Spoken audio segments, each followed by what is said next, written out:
Now step 4 of the prerequisites, enabling IAM access analyzer. Enabling access analyzer, IAM access analyzer is primarily for security and compliances. While account alias makes it easier to sign in, have seen it earlier, while IAM access analyzer makes your environment safer by detecting unintended access to the resources. It's clear. And again, what problem it solves?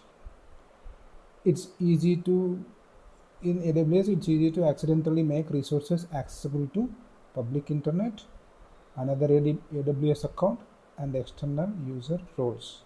For example, an S3 bucket becomes publicly readable, an IAM role can be assumed by another account, and KMS key or secret manager secret is shared unintentionally. So it might be unintentionally, sometimes intentionally also. All of these are possible,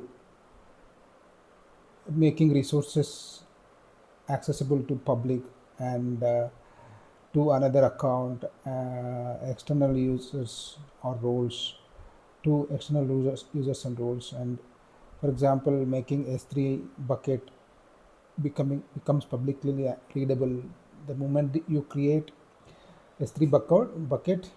I think it becomes publicly readable. But if you have IAM access analyzer, you can find out if any S3 bucket went publicly readable, we can identify. So similarly, an IAM role can be accessed by another account. Okay, and secret is shared unintentionally. So let's say there is a secret manager secret. If it is shared unintentionally, we will come to know using IAM access analyzer. It continuously checks resource policies and generates findings when access is granted outside trusted boundary.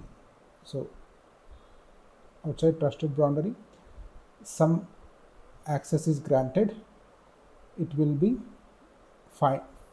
It will be identified because IAM access analyzer continuously check resource policies and generates findings. Okay. And why it is important for control tower? AWS Control Tower is designed to enforce governance and security best practices. Okay, so as we were saying, landing zone is about setting up the base, setting up the foundation. So governance and security best practices are also uh, part of the setting up the base. So it helps. The this, what is this? Access analyzer helps this one, designing and governance and best practices. So it helps detect unintended external access. We discussed already. Verify that resources are shared only to approved accounts. Okay, so verify that only approved accounts meet security and identity requirements, audit requirements. Sorry, reduce risk of data exposure. Obviously, if all of these are identified and controlled, you would have a lesser risk of data exposure. We are putting the things into a controlled environment. For a real world example, take suppose developer creates S3 bucket and accidentally adds this policy. So he says S3 bucket get this could S3 bucket action S3 bucket and resource. This could make publicly accessible. So some developer creates this policy, he is unaware that it goes public. It becomes it becomes publicly accessible. Access analyzer will generate a finding indicating that the bucket has a public access, so you can investigate and correct. So this is providing a foundation for uh, foundation security foundation where cloud security engineers can see this and then they can investigate.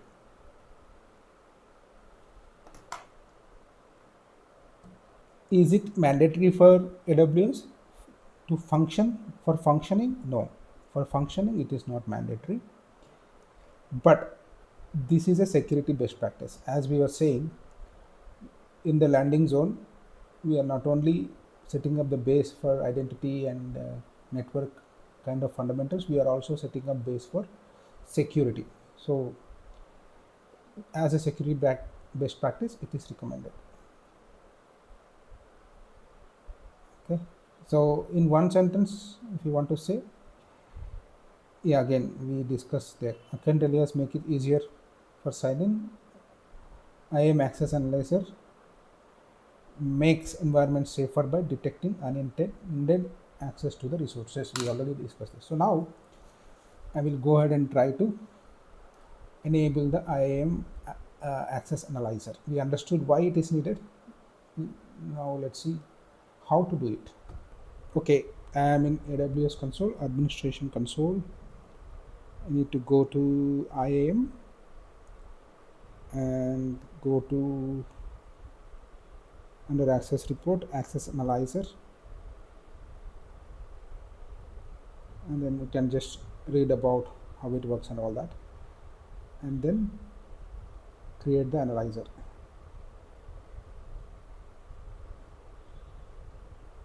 So there are three types of finding type: external access.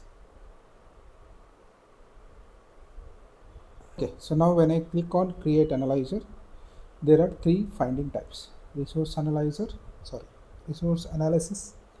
external access, resource analysis, internal access, principal analysis, unused access. Let's see what is this. Let's understand what is this.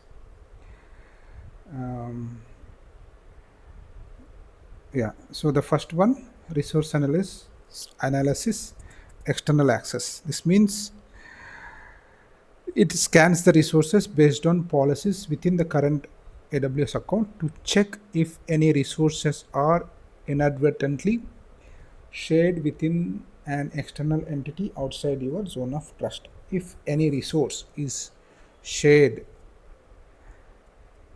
externally outside our zone of trust, this identifies.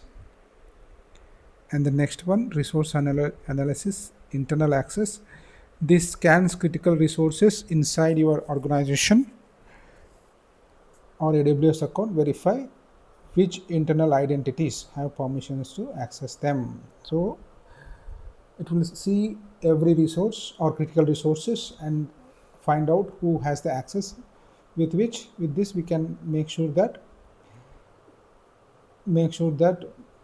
there is no overprivileged access. If you find that there is one person who has access to this and then he's not supposed to have it, we can revoke it. That purpose it will help. Then it is a unused access. So this inspects IAM users roles to check active credentials, access keys, and specific permissions that have not been used in defined period. So let's say there is access or credentials, active credentials, access keys.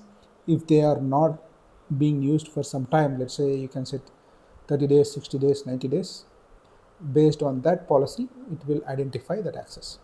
So for both second type and third type, there is a cost involved. Because this is test environment, I will not do second and third, but it is strongly recommended for production environments.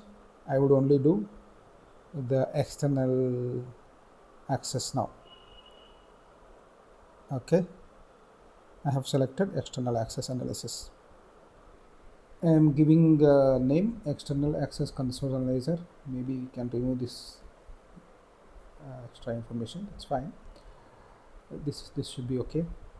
And then zone of trust is my current account. Okay, so this is what zone of trust it is talking about.